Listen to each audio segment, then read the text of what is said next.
রাষ্ট্র যে বর্তমানে পরিচালিত হচ্ছে সেটি পরিচালিত হচ্ছে একদম সাংবিধানিক প্রক্রিয়ার মধ্য দিয়ে। আমি মনে করি যে এই যে অন্তর্বর্তীকালীন সরকার গঠিত হয়েছে, দীর্ঘ ফ্যাসিবাদ বিরোধী দীর্ঘ আন্দোলনের সমস্ত রাজনৈতিক দল এবং শক্তি এবং ছাত্র জনতার গণ আন্দোলনের মাধ্যমে জাতীয় ঐক্যমতের ভিত্তিতে এই সরকার প্রতিষ্ঠিত হয়েছে এবং আমাদের সংবিধানে এই ধরনের ক্রান্তিকাল এবং অস্থায়ী বিধান সম্পর্কে আমাদের যাই বলেন না কেন, পরবর্তী গণতান্ত্রিক সরকার প্রতিষ্ঠিত হওয়ার পরে এই সংবিধানে এই সময়কালটার অনুমোদনের প্রয়োজন পড়বে। বাংলাদেশের সাবেক প্রধানমন্ত্রী বাংলাদেশ থেকে পালিয়ে যাওয়া, মন্ত্রিসভা পালিয়ে যাওয়ার পরে সংবিধান ঠিকমতো কাজ করছিল না এবং তিনি আরেকটি প্রশ্ন তুলেছিলেন যে রাষ্ট্রপতি সংবিধানের 106 অনুচ্ছেদ মোতাবেক সুপ্রিম কোর্টের আপিল বিভাগে যে উপদেষ্টামূলক মতামত গ্রহণ করেছিলেন যে কি অন্তর্বর্তীকালীন সরকার গঠন করবেন কিনা, তিনি এটারও বৈধতা উনি চ্যালেঞ্জ করেছিলেন। দ্বিতীয়ত, যেহেতু ওনার বক্তব্য মতে যেহেতু সংবিধান ঠিকমতো কাজ করছিল না, উনি একটা অন্তর্বর্তীকালীন সাংবিধানিক কাঠামো করার জন্য হাইকোর্ট ডিভিশনের সামনে উনি একটি নির্দেশনা চান।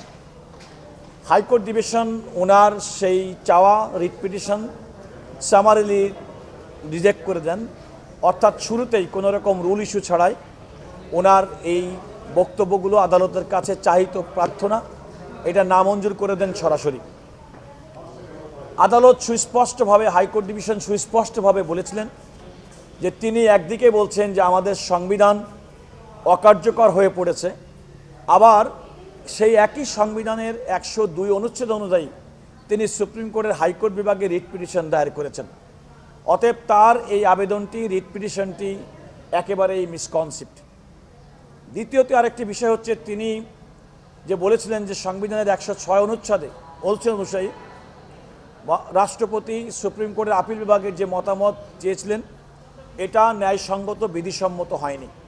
ওনার বক্তব্য অনুযায়ী যে বাংলাদেশের সুপ্রিম কোর্ট আপিল বিভাগের বিধি অনুযায়ী এই ধরনের রেফারেন্স শুনানির ক্ষেত্রে শুনানি যথাযথভাবে হয়নি, কোনো পক্ষকে নোটিশ প্রদান করা হয়নি।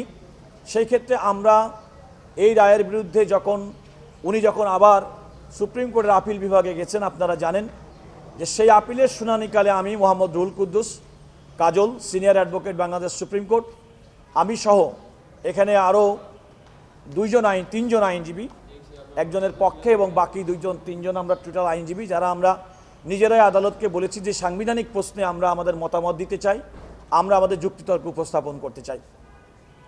আমরা যুক্তিতর্ক উপস্থাপন করে আদালতকে যে কথাটি বলেছি যে সংবিধানের 106 অনুচ্ছেদে রাষ্ট্রপতি সুপ্রিম কোর্টের আপিল বিভাগের মতামত গ্রহণ করে থাকেন, তিনি কি মতামত গ্রহণ করবেন এবং কোনটা করবেন কিংবা করবেন না সম্পূর্ণভাবে সেটি রাষ্ট্রপতি এবং সুপ্রিম কোর্টের আপিল বিভাগের মধ্যকার বিষয়। এটা আপিল বিভাগের এই সিদ্ধান্ত, এই উপদেষ্টামূলক সিদ্ধান্ত কোনোভাবেই হাইকোর্টে চ্যালেঞ্জ করার কোনো সুযোগ নেই। এটা হচ্ছে আমাদের প্রথম কথা। দ্বিতীয়ত হচ্ছে, আমি এই সুপ্রিম কোর্টের আপিল বিভাগের শুনানিকালে দেখেছি যে 5ই আগস্ট তৎকালীন প্রধানমন্ত্রী এবং তার মন্ত্রিসভা বাংলাদেশ থেকে পালিয়ে যাওয়ার পরে রাষ্ট্রপতি তৎকালীন 3 বাহিনী প্রধান, বিএনপি সহ বড় রাজনৈতিক দল এবং বৈষম্য বিরোধী ছাত্র আন্দোলন সহ সুশীল সমাজের প্রতিনিধি, বর্তমান আইন উপদেষ্টা ডক্টর আসিফ নজরুল সহ সেখানে একটি অন্তর্বর্তীকালীন সরকার গঠন করার সিদ্ধান্ত হয়েছে এবং সেই সিদ্ধান্তের পরিপ্রেক্ষিতে অন্তর্বর্তীকালীন সরকার গঠিত হয়েছে। পরবর্তীতে বাংলাদেশে চিফ জাস্টিস নিয়োগ হয়েছে, পরবর্তীতে অন্যান্য সাংবিধানিক প্রতিষ্ঠানে নিয়োগ হয়েছে এবং রাষ্ট্র যে বর্তমানে পরিচালিত হচ্ছে সেটি পরিচালিত হচ্ছে একদম সাংবিধানিক প্রক্রিয়ার মধ্য দিয়ে। সুতরাং এখানে একটি আর্গুমেন্ট এসেছিল যে আমাদের সংবিধান কার্যকর কি কার্যকর না। সেক্ষেত্রে আমি আদালতকে বলেছি যে 5ই আগস্ট অর্থাৎ 2024 যেহেতু রাষ্ট্রপতি বাংলাদেশের সংবিধানের নির্বাহী বিভাগের অন্তর্ভুক্ত বিধানাবলী সম্পর্কিত, সুতরাং রাষ্ট্রপতি যেহেতু ছিলেন এবং সাংবিধানিক ধারাবাহিকতায় তিনি যেহেতু নিযুক্ত ছিলেন, সুতরাং তার নেতৃত্বে তার সভাপতিত্বে অনুষ্ঠিত এই সিদ্ধান্ত প্রকারান্তরে আমাদের এই সাংবিধানিক সরকারের যে যাত্রা সেটা সংবিধানের সঙ্গে সামঞ্জস্যপূর্ণ। এখন যদি আমরা 106 বাদ দিই, সবকিছু বাদ দিই, এই সরকারের লিগ্যাল স্ট্যান্ডার্ডটা কি? এই সরকারের লিগ্যাল স্ট্যান্ডার্ডের ক্ষেত্রে আমি বলেছি যে ডক্টর মোহাম্মদ ইউনূসকে যখন অন্তর্বর্তীকালীন সরকার গঠন করেছেন সেই নিয়োগ আদেশে কিন্তু কোনো ধারা সংবিধান উল্লেখ করা হয়নি, বরং আমি মনে করি যে এই যে অন্তর্বর্তীকালীন সরকার গঠিত হয়েছে দীর্ঘ ফ্যাসিবাদ বিরোধী দীর্ঘ আন্দোলনের সমস্ত রাজনৈতিক দল এবং শক্তি এবং ছাত্র জনতার গণ আন্দোলনের মাধ্যমে জাতীয় ঐক্যমতের ভিত্তিতে এই সরকার প্রতিষ্ঠিত হয়েছে।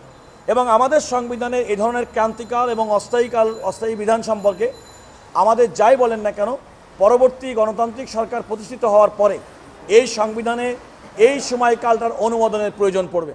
সুতরাং 5ই আগস্ট 2024 তারিখে যে বাংলাদেশের পরিস্থিতি, পৃথিবীর কোনো দেশের সংবিধানে এই ধরনের একটা অস্বাভাবিক পরিস্থিতি, যেখানে প্রধানমন্ত্রী পালিয়ে যাবেন, মন্ত্রিসভা পালিয়ে যাবেন, তার সমস্ত সাংবাদিক সবাই পালিয়ে যাবেন, এমন কোনো ফোর্সই কেউ করতে পারে না।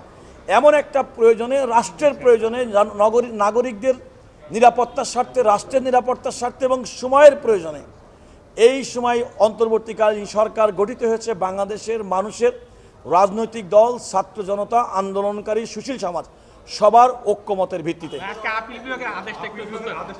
আজকের আপিল বিভাগের আদেশটা হচ্ছে, আদালত বলেছেন যে হাইকোর্ট বিভাগ জনাব মহসিন রশিদের রিট পিটিশন যে সরাসরি খারিজ করে দিয়েছিলেন, ওনারা বলেছেন যে সেই খারিজটি আইন এবং ফ্যাক্ট অনুযায়ী সেটা যথার্থ ছিল এবং এই আদালতের কোনো ইন্টারফেয়ারেন্সের প্রয়োজন নেই বিধায় কোনো লিভ গ্রান্ট করা হলো না।